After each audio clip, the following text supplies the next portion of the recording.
When I was 9 years old, my brother he had this bright idea of a prank calling 911. And naturally, the police officers they showed up at our front door, and they knew right away that I was lying. I told them that no, nobody dialed 911 here. That's a mistake. Has to be a mistake. In reality, I was just afraid that my brother was going to go to jail. Um, they knew that we were lying, or that I was lying, and they gave us a lecture saying that lying never solves anything. So just tell the truth from now on, son. Now, that story's been in my head for a little over 20 years, and it's something that I look back to whenever I need to laugh. It's one of the funniest moments that I could rub in my brother's face. But I'm sure it wasn't funny to the police officers responding to that call. See, they don't know what they're getting themselves into, and their point of view is mostly skewed from just the ambiguity of unknown. The courage these men and women have is unparalleled, and honestly, it's well earned. It's to be respected. Now, we've all been there, driving on the 15, you know, heading to the grocery store. Then all of a sudden, oh no, there's a police officer right behind me. I should straighten up and make sure I'm driving the speed limit. Let me pump my brakes. And then you realize something. You're the perfect driver for about a mile, and then you realize that they're not even staring at you. They're not even looking your own way. Well, that police officer might already be on another call at 10:40. That's a no lights, no siren. That's why he's zooming past the rest of us. They need to get to their destination ASAP. But to be a part of a police department, it means that you've extended your family three times over. And what that means to me is that for the chief of police and the newest rookie to lay their lives on the line for us, that also demands some respect there. So there's many ways that you can advance in the police department. The one that I'll be talking about here today, class, is a homicide police detective. Now, by definition, a homicide police detective is, of course, in the homicide division. Um, their main job is to solve cases related to murders, the old and the new. So, some of the duties involved with them are to gather information, of course, clues and all that such, interview witnesses and suspects, prepare for cases, aid in the prosecution of suspects, conduct background checks, and whenever they have extra time, attempt to solve those cold cases.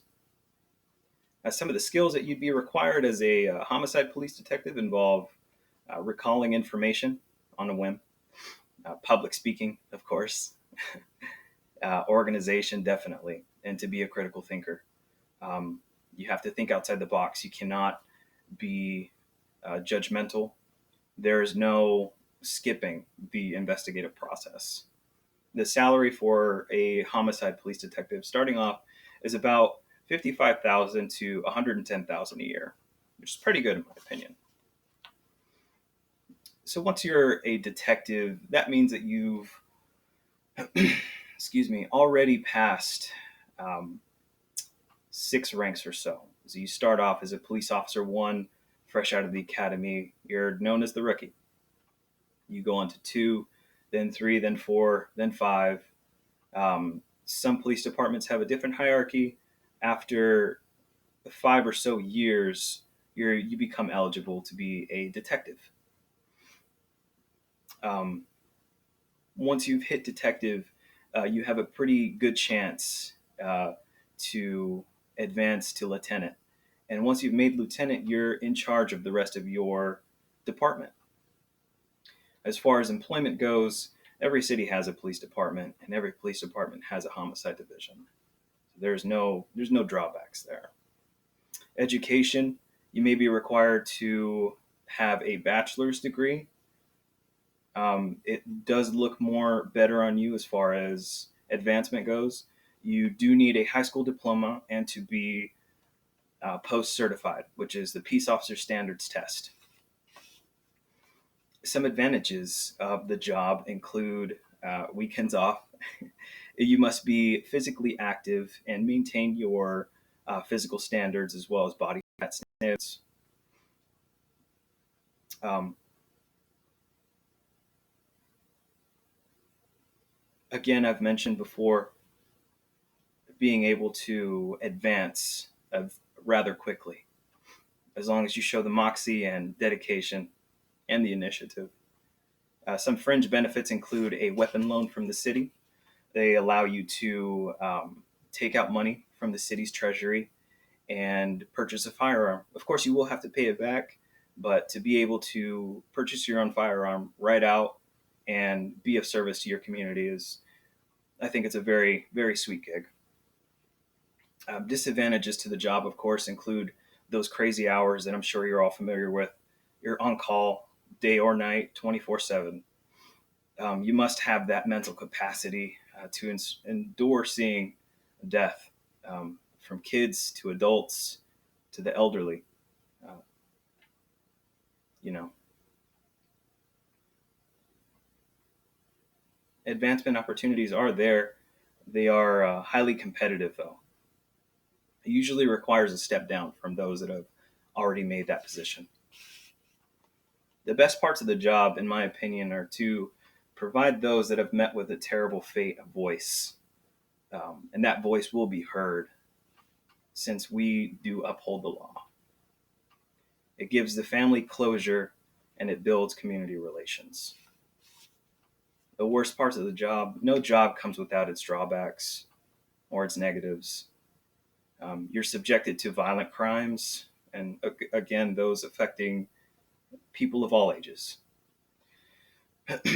The thought of catching criminals, however, and bringing them to justice and making them face the people that they've hurt, it would give me the motivation that I need every single day to do my job.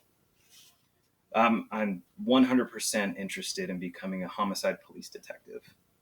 The first step that I'm taking is to apply for a police academy at San Bernardino Valley College this year. Once this semester's up, that's my time. I'm hoping that I make it. As I've stated before, being a police officer is more than a badge and a gun. It is a service to your city. It is a service to your fellow man. They say that dead men tell no tales. We'll let a homicide police detective tell you otherwise.